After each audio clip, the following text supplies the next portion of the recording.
ายดีทุกคนวันนี้พบกับสองตุ้ยนุ้ยสาวลาววันนี้ตุ้ยนุ้ยสิพาทุกคนไปเฮ็ดเวียกประจำวันเนาะทุกคนตื่นเช้ามาเฮาก็สิมีเวียกประจำวันเฮ็ดแต่ละมื้อเนาะทุกคน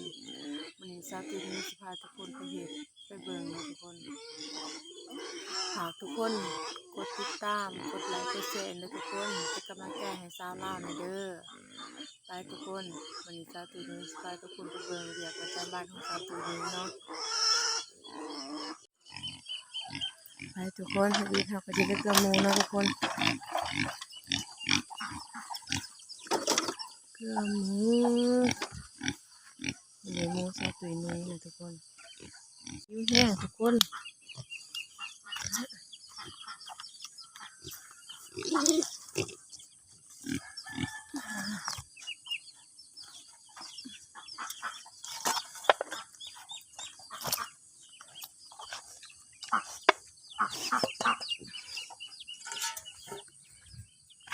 น้ำหมูค่ะทุกคนเกลือน้ำหมู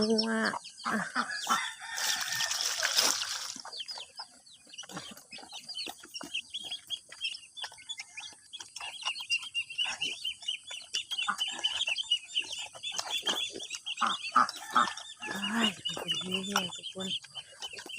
ก็เปื่อนแท้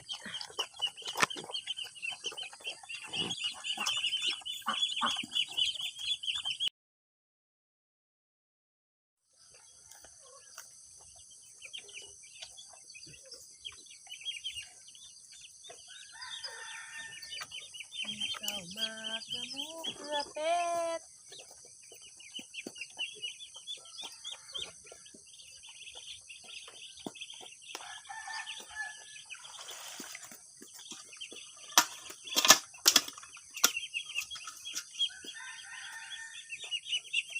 เกลือแล้วก็ได้เผาแล้วทุกคนถ้าบุเผากับเป็ดไก่สิมากินน้ำเพิ่นเนาะก็สิบ่อิ่ม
เป็ดตุ้ยนุ้ยก็บ่ได้หลายปานใดเนาะทุกคนก็เลยเลี้ยงมีกันในเรือนในสระเนาะทุกคนเลยเป็ดหน่อยนะทุกคนนี่เป็นหน่อยๆมันก็มีแล้วทุกคน มันจะกินต่างแล้วทุกคนกินอันนี้ข้าวป้ายหน่อยๆหน่อยๆแล้วทุกคนกับคนหัวอาหารนี่แหละจะเกิดเป็นหน่อยนะทุกคนมันเป็นหน่อยว่าจะเกลือเพิ่นจะเกลือข้าวซ่านะทุกคนอันนั้นข้าวป้ายเพิ่นเบิดแต่ก็หัวอาหารกับเบิดแต่ทุกคนเลยมาดูอ่ะ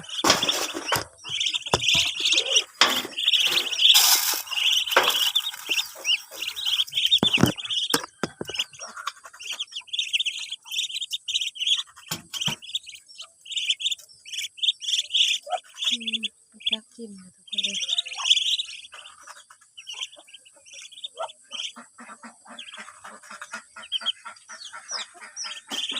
เราก็จะมาเกลือหมูใหญ่เนาะทุกคนอยากกินห้ำบ่อีละอ๋อไอ้หมูก็อยากกินห้ำแห้ง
ได้ลูก2 โตเลยทุกคนโตบักใหญ่เลยลูก2 โตทุกคนที่จริงเพิ่นก็ได้ร้ายเลยทุกคนร้ายกว่านี้เพิ่นได้4 โตแล้วก็เกิดมาบ่สมบูรณ์ทุกคนเลยลูกเพิ่นน่ะเกิดมาบ่สมบูรณ์แล้วก็ตายยังเหลือแต่2 โตเนี่ยทุกคน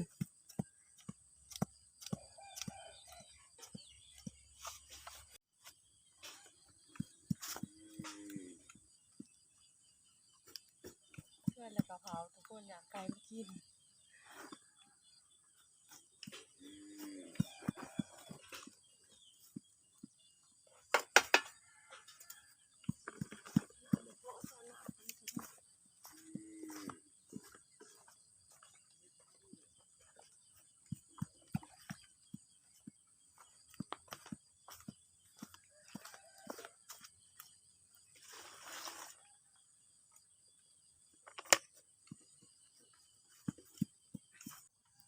มีแยกตอนสาวของตุยนุ้ยกันแล้วเนาะทุกคน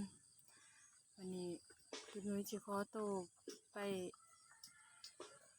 เกี่ยมกินข้าวไปเบียก่อนเนาะทุกคนว่าตุยนุ้ยมีเบียประจำเนาะทุกคนตุยนุ้ยจะขอไปเบียก่อนเด้อทุกคนเด้อฝากทุกคนกดติดตามกดไลค์กดแชร์ให้เด้อทุกคนเป็นกำลังใจให้สาวลาวอีกในเด้อตุยนุ้ยจะขอตัวก่อนเด้อทุกคน